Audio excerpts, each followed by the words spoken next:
हाय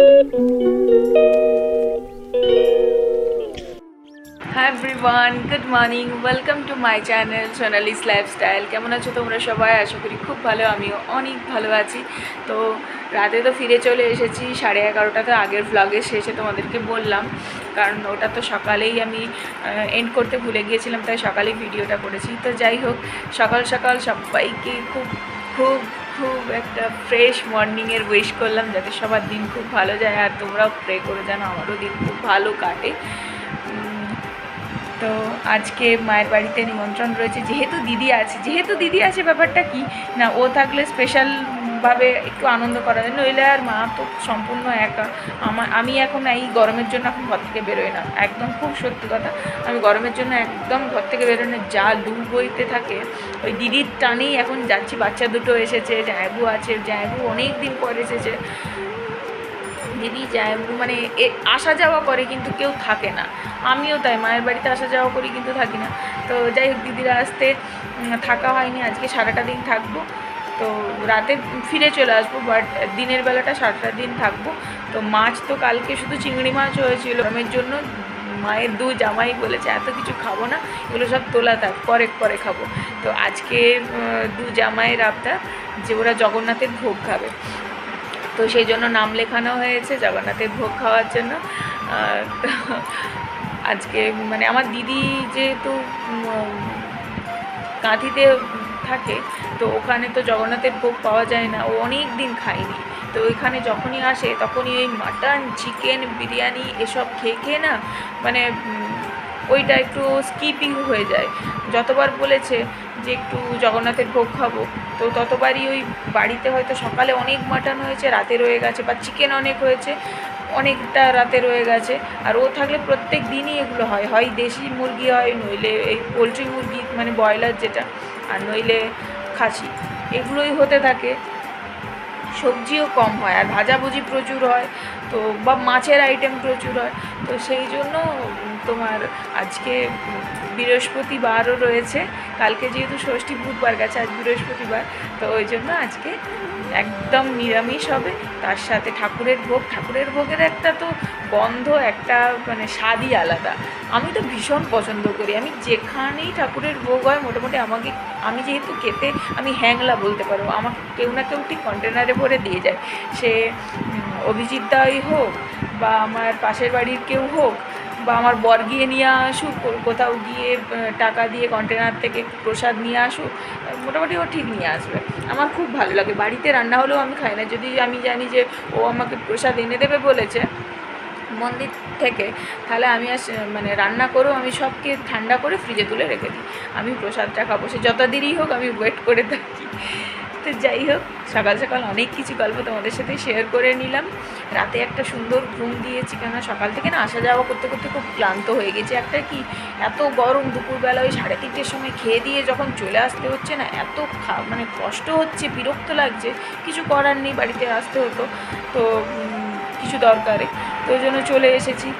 তো যাই হোক, এসে একটু রেস্টও নিয়ে নিয়েছি, ভাল লাগছিল না। আবার বিকেলবেলায় রেডি হও যাও, ওই জন্য কিছুক্ষণ ওয়েট করে গেলাম। সন্ধেবেলা মানে ওই হালকা হালকা বাতাস দেওয়া শুরু হলো, তারপর রেডি হয়ে বেরিয়েছি। দিয়ে একটু বাজার গিয়েছিলাম কেনাকাটির জন্য,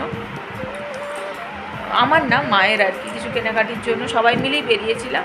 তো তারপর তো তোমরা ভ্লগে দেখতেই পেলে কী করলাম না করলাম। সকালে ওদেরকে যত মিষ্টি ফল টল দেওয়া হয়েছিল, কেউ তো কিচ্ছু খায়নি। রসমালাই, সিমইয়ের পায়েস সব ছিল, সব ওই সন্ধ্যাবেলা বসে খাওয়া হলো। রাত্রিবেলা 11টার সময় সকালে সব খাবার, ভাজা ভুজি, ভাত, মাংস, চিংড়ি মাছের পোস্ত, মানে সব কিছু ছিল, কিচ্ছু বাদ দেয়নি। সব মানে এতটাই বেঁচেছিল, তো ওগুলোই আবার গরম করে খাওয়া হয়েছে। ওই জন্য রাতের ভিডিও তোমাদের সাথে আর শেয়ার করলাম না। আর আমি ভাত আর অতটা খাইনি রাতে, আমি একটু ভাত নিয়েছিলাম, ভাতটা খেয়ে নিতে একটু মুড়ি দিয়ে পোস্ত মাখিয়ে খেয়েছি। আমাকে পোস্ত মাখিয়ে মুড়ি খেতে খুব ভালো লাগে, তোমরাও ট্রাই করে দেখো, তোমাদের ভালো লাগবে। আমি আর রাতে মাটনটা খাইনি, সকালে যেহেতু 1 কুচি মাটন খেয়েছি, 1 কুচি না 2 কুচি খেয়েছি, জানো তো আগের ব্লগে বলেছি 1 কুচি ঠিক না, ওটা 2 কুচি মাটন খেয়েছি। একটা মেটে খেয়েছি আর একটা পিস মাংস খেয়েছি। আর দিদি মাংসটা অসাধারণ রান্না করেছে, একদম লাইট করে করেছে, যেহেতু জামাইবাবু শরীর অসুস্থ খাবে না ওই জন্য একদম লাইট করে করেছে, আর অসাধারণ খেতে লেগেছে। খুব সিম্পল করেছে এই গরমে তো, আর পাতলা করে ঝোল করেছে আলু দিয়ে, খুব ভালো খেতে লেগেছে, খুব ভালো, মানে খুব সুন্দর লেগেছে খেতে। আর রাত্রেবেলাতেও মাংসই ছিল, সবাই মিলে ওরা খেয়েছে। দিনে না 100 রকমের খাবার না খাওয়া যায় না। প্রতি বছর মা এত রকমের মাছ ফাছ, পমফ্রেট, এই কাতলা মাছ, তারপরে পাবদা মাছ, চিংড়ি মাছ, ইলিশ মাছ, এগুলো সব দিয়ে না ফেলা যায়। খাসি মাংসটা যখনই পাতে পড়ে যায় না, একটু ভাজা ভুজি খাচ্ছে। আবার মা এবারে রেকর্ড করেছে 9 রকমের ভাজা করেছে, মানে ওরা তো ভাজা দিয়েই অর্ধেকের বেশি ভাত খেয়ে নিয়েছে, আর একটু বাঁচিয়ে রেখেছিলো খাসি মাংসের জন্য। আর চিংড়ি মাছটা তো টুকটাক খেয়েছে, বেশি খাইনি, জায়গা আর উপরে আমরাই খেয়েছি, আমি দিদি করে খেয়েছি, বাকি বাচ্চারা সবাই খেয়েছে। এত চিংড়ি মাছের পোস্ত রয়ে গেছিলো, রাতে খেয়েও রয়ে গেছে জানো, ওই জন্য আর এক্সট্রা করে আইটেম ওরাই দুজনেই বারণ করেছিল, মানে জায়াবু আর আমার হাজব্যান্ড করেই বারণ করেছিল যে এত কিছু আইটেম করবেন না, মানে লোক দেখানোর জন্য বিশেষ করে তো একদম করতে হবে না, কেননা খাবার নষ্ট হওয়াটা মানে টাকা নষ্ট হওয়া আর খাবার নষ্ট হওয়াটা খুব খারাপ জিনিস। পরের দিন খাবো, টাটকা নিয়ে এলে টাটকা করে খাবো। তো ওই জন্যেই বাপির তো একটু কেনাকিনি খুব বাতিক রয়েছে বলতে পারো, খুব স্বভাবের ওটা। বাজার যাব, মাছ টাছ নিয়ে আসবো, তো বাপি বললো যে পাবদা মাছ অন্তত করি, একটা মাছ না, মানে একরকম মাছের পদ না করে আরেক রকমের অন্তত রাখি। বললো না, এবারে পাবদা মাছটা না হয় তোমাকে তেল ঝাল করতে হবে, নইলে সর্ষে দিয়ে। এবারে সর্ষে দিয়ে ঝাল যদি করে এই গরমের মধ্যে, তারপরে খাসির মাংস, তারপরে এত রকমের ভাজা, তো ওই জন্যই একটু বারণ করলো সবাই দিতে। বাপি একটু মন খারাপ হয়ে গেছিলো। তো যাই হোক, সবাই মিলে যখন আনন্দ করেছি, বাপি ওই মন খারাপটা ভুলেও গিয়েছিলো। তো ওটা টাটকা টাটকা খাওয়া হবে ভালো। আজকে যেহেতু ঠাকুরের ভোগ খাওয়া হচ্ছে, তো কালকে হয়তো এগুলো কিছু খাওয়া হবে। তো যাই হোক, মোটামুটি তোমাদেরকে আমি আপডেট দিতে থাকবো কী হচ্ছে না হচ্ছে। আমার দিদি যতদিন রয়েছে, আর মায়ের তো আজকে ষষ্ঠী, বা সকালবেলায় তো সে কিছু বেচারি খেতেই পাইনি, সন্ধে হতে ওই যে লুচি আর একটু তরকারি, মিষ্টি খাইনি আমি, ওই সিমুইটা একটুখানি খেয়েছিল, আর ওই রসমালাইটা একটু, খুব বেশি না একটু খেয়েছিল ব্যাস। আর সারাদিন ওই একবারই খেয়েছে, আর কিচ্ছু খাইনি। ষষ্ঠীর উপোস থাকে, তোমরা হয়তো জানো, যারা শাশুড়ি মা আছে তারা যদি দেখে তারা বুঝতে পারবে। অনেকে খেয়েও নেয়, মাকে অনেকবার বলেছি খেয়ে না খেয়ে না, মা শুনে না, মা বলে না ওটা আমার জামাই, আমার তো ছেলে, তো আমি আমার মেয়েদের জন্য যদি বারব্রত করতে পারি, তাদের জন্য একটা দিন বারব্রত করতে পারবো না। তো যাই হোক, শুনেও ভালো লাগে যে আমাদের বরের জন্য না, আমাদের বরের জন্য করে, এটা কোনো মানে আজ দেখছি না, যবে থেকে বিয়ে হয়ে আছে আমি দেখতে পাচ্ছি, আমার দিদিও দেখছে, হ্যাঁ সেটা নয়। মা বাবা করবে না তো কি আর অন্য কেউ করবে? মা বাবার মতো তো কোনো জিনিস হয় না, মা বাবার মতো জিনিস হয় না। আর নিজের হাজব্যান্ডের মতো কেউ, যে যাই বলুক, কেউ অত কেয়ার করবে না, আর কেউ অত মানে যে যতই মানে বলুক আমি ভীষণ আপন, আমি ভীষণ ক্লোজ, এই সেই হেনা তেনা, নিজের ফ্যামিলির লোক ছাড়া কেউ কেউ করবে না এত কিছু। নিজের ফ্যামিলি যতটা তোমাকে ভালোবাসবে, সাপোর্ট করবে, আর কেউ করবে না, আর কেউ করবে না। তো এটুকু তো আমি খুব হাড়ে মজ্জায় জানি। তো ব্যতিক্রমও হতে পারে, কেন হয় না? অনেকে বলে যে আপনের থেকে পর ভালো হয়। তো আমার এখনও অবধি আমি আমার বাবা মাকে, আমার হাজব্যান্ডকে, আমার বাড়ির সবাইকে মোটামুটি খুব পাশে পেয়েছি, সাপোর্ট পেয়েছি। আমার বান্ধবী তো আমার ফ্যামিলির মতো, ওকে আমি ফ্যামিলিই ভাবি, ওই জন্য আমার ব্লগে সবসময় তোমরা দেখতে পাও ওকে আমি ফ্যামিলি ছাড়া কিছু ভাবি না। অভিজিৎ দাস আইনি, কেন নামটা উল্লেখ করে দিলাম না, অনেকে ভাবতে পারো ওটা তো বান্ধবী, আমার সো কল্ড ফ্রেন্ড ওর নয়। আমি একবার না, আমার ইয়েতে আমি বারবারই বলে দিই, কেননা ও আমার ফ্যামিলি, ও কালকেও আসতো, যেহেতু আমরা বাজার বেরিয়ে গিয়েছিলাম, ওই জন্য বেরিয়েও আসতে পারলো না। বললো ঠিক আছে তাহলে তোরা একটু ঘুরে নেয়, নইলে ও আমার সো কল্ড একটা ফ্রেন্ড হয়, মানে একটা ওয়ার্ড হয় না, ও আমার সো কল্ড কেউ নয়। আমার বাড়িতে আলু ভাতও খায়, লিকার চাও খেয়ে যায়, দুধ চাও খায়, আবার বিরিয়ানিও খায়। আমার বাড়িতে যা হয় দুজনই, শুধু সায়নী না, অভিজিৎ দাও ওই রকম, কোনো দিন বলে না। আর আমার জামাইবাবুর কথা তো বাদ দাও, তাকে তুমি জল ঢালা ভাত দিয়ে দিলেও সে খেয়ে নেবে, এতটাই মানে কী বলবো, কোঅপারেট করতে পারে। তো যাই হোক, অনেক কিছু বলে দিলাম সকাল সকাল, কেননা আজকে সকাল থেকে কন্টেন্ট বলতে আমার এটাই যে আমি রান্নাবান্না কিছু করছি না, মায়ের বাড়িতে গিয়ে আমাদের খ্যাটন হবে, তো সেই জন্য। এবারে উঠবো, ফ্রেশ হয়ে গেছি। আজকে চাটা খাইনি, কেননা গিয়ে খিচুড়ি ভোগ খাবো, তো ওই জন্য চাটা খাইনি, একটু ফ্রেশ হবো, স্নান টান সেরে রেডি হয়ে বেরোবো। তো আজকে যাব 10টার দিকে, ধরে তো রেখেছি 10টার দিকে, এবারে হতে হতে 11টা না হয়ে যায়। তো যাই হোক, একটু চা করে দিলাম আমার বরকে আর আমার শ্বশুরমশাইকে। তো চলো ভিডিওটা দেখতে থাকো, সঙ্গে থেকো। মায়ের বাড়িতে গিয়ে একদম ব্লগ স্টার্ট করবো। ও না, সরি, মায়ের বাড়িতে গিয়ে না, আমি যখন রেডি হয়ে যাবো তারপর এখান থেকে যখন বেরোবো তখন থেকে ব্লগ করবো। রেডি হয়ে গেছি, বেরিয়ে পড়েছি মায়ের বাড়ির উদ্দেশ্যে। স্নান ঠাকুর প্রণাম সব হয়ে গেছে, মাথা আর আজকে ধুইনি, সামনের দিকটা একটু জল নিয়েছিলাম। তো চলো ওখানে গিয়ে কথা হচ্ছে, ভিডিওটা দেখতে থাকো, সঙ্গে থেকো। সুস্থ রুগী 10 বার পটি গেছে, এই যে দিয়ে এইভাবে শুয়ে আছে। আমি এসে দেখছি এর অবস্থা, ORSL জল আরও কী সব ওষুধ তো খেয়েছে।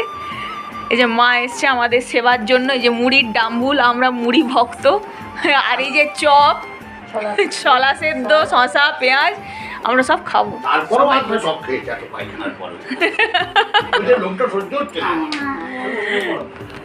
চলো এবারে খাওয়া দাওয়া করি, চলে এসেছি। আজকে তো রান্নাবান্না নেই, ভোগ প্রসাদ লেখানো রয়েছে, তো ভিডিওটা দেখতে থাকো, সঙ্গে থেকো। নিয়ে চলে এসেছে, এই যে এখানে খিচুড়ি রয়েছে, এখানে পায়েস, তরকারি, এর নিচে রয়েছে পোলাও, আলু ভাজা, এখানে ভাত রয়েছে, এর নিচে রয়েছে আলু পোস্ত, এখানে রয়েছে চাটনি। তো এই যে খেতে বসে গেছে বাপি, সোনামা, পুচুমা। বাপির খাওয়া কমপ্লিট। প্রভুর ভোগ এত ভালো যা খেলাম না, আমরাও সবাই খাবো।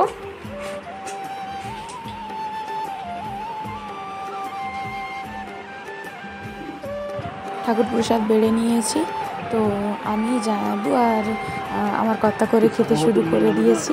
দারুণ, আজকে খাবারটা এত সুন্দর খেতে লাগছে, আসলে অনেকদিন পর খাচ্ছি তো মনে হচ্ছে যেন খুব সুন্দর। আমার কর্তা আবার বলছে সামনের রথ তো, সেই জন্য মনে হয় তরকারির কোয়ালিটিগুলো আরও একটু বেটার করে দিয়েছে। আর যেহেতু বৃহস্পতিবার, সেই জন্য মায়ের পুজো করতে অনেকটা সময় লাগে, মা তাই এখনও খাওয়া দাওয়া করেনি, সে ঠাকুর পুজো করছে। রাত্রেবেলায় ভাত বসেছে, আলু সেদ্ধ আর ভাত, নাকি মা? সকাল থেকে যে সবার শরীর অসুস্থ, না এমনি ঠিক আছে, এই যে রুগী, আমিও রুগী সেরকম নয়। হ্যাঁ ওরে বাবা রে, কতবার পায়খানা হয়েছে বল। কোনো কারণে হয়ে গেছে। ORSL এর প্যাকেট, ওষুধ সব কিছু কিন্তু আপনিই নিয়েছেন, প্যাকেটগুলো এখনো রয়েছে। খাবার দাওয়া সব কমপ্লিট হয়ে গেছে। মুসুরির ডাল হয়েছে পেঁয়াজ কুচি দিয়ে, তার সাথে হয়েছে পোস্ত বাটি, আলু ভাতে দিদির জন্য আলাদা করে আবার কাঁচকলা সেদ্ধ করতে দেওয়া রয়েছে। আমার কর্তা আবার বললো দাঁড়াও আমি আলুটা মাখাই, তো ও আলু মাখাচ্ছে, আমি সবার ভাতগুলো বেড়ে দিলাম। তো ফাইনালি বাড়ি চলে এলাম, এখন বাজে 10:30, 10:30 না 11টা। তো বাড়ি চলে এসেছি, এসে ড্রেস চেঞ্জ করে নিয়েছি, তো খুব টায়ার্ড হয়ে গেছি। তো রাতে কী খেলাম তোমাদেরকে তো দেখালামই, কেননা আজকে রাতে খুব সিম্পল, সকালবেলাতে ঠাকুরের ভোগ খাওয়া হয়েছিল। রাতে একটু সকালে আমরা যেহেতু বাঙালি, ভাত ছাড়া কিছু অন্য কিছু ভাবতে পারি না, যদিও খিচুড়ি খুব পছন্দের, কিন্তু এত গরমের মধ্যে খিচুড়ি খেয়েছি, তো সেই জন্য রাতে একটু খুব সিম্পলভাবে ডাল, আলু সেদ্ধ, ভাত, পোস্ত এইসব খেলাম, খুব ভালো লাগলো। ফ্রিজে মাছ ছিল, বাপি সবশেষে মাছ খেলো, বাট আমরা আর কেউ কিছু খাইনি, তো তোমরা দেখতেই পেলে। তো ভিডিওটা এখানেই এন্ড করে দিলাম, আশা করি তোমাদের ভালো লেগেছে। ভালো লেগে থাকলে প্লিজ লাইক করো, কমেন্টে জানিও কেমন হয়েছে, শেয়ার করো সবার সাথে, আর অবশ্যই চ্যানেলটিকে সাবস্ক্রাইব করে দিও। দেখা হচ্ছে নেক্সট ব্লগে নতুন কোনো কন্টেন্ট নিয়ে। আজকের মতো টাটা, সবাই ভালো থেকো, সুস্থ থেকো, সাবধানে থেকো। আর যা গরম পড়েছে, প্রচুর জল খেও, শরীর সবার অসুস্থ। আমার দিদিকে তো দেখলে, দিদির শরীর ভীষণ অসুস্থ। তো যাই হোক, সবাই ভালো থেকো, সুস্থ থেকো, টাটা।